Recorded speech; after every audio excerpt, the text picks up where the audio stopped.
প্রথমে 200 টাকা নিয়েছে, এখন 500 টাকা নিয়েছে। ওরা কইলে 1000 টাকা দিতে পারবো, ঠিক আছে? ও জাস্ট ওই ইমোশনাল ব্ল্যাকমেল করতেছে, ভাই গরিব, ভাই গরিব। আমার একটা মেয়ে মাদ্রাসায় পড়ে হেফজতে।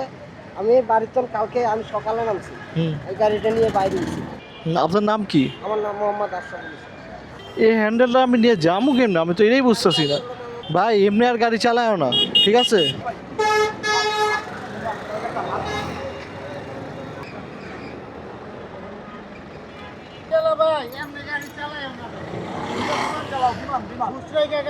আচ্ছা, আপনি আপনি একটু এদিকে আসেন। আপনার থেকে কত নিছি আমি টাকা? 500 নিছি আমি, 700 টাকাও নিলাম না। যান, আপনি ভালো করে গাড়ি চালান,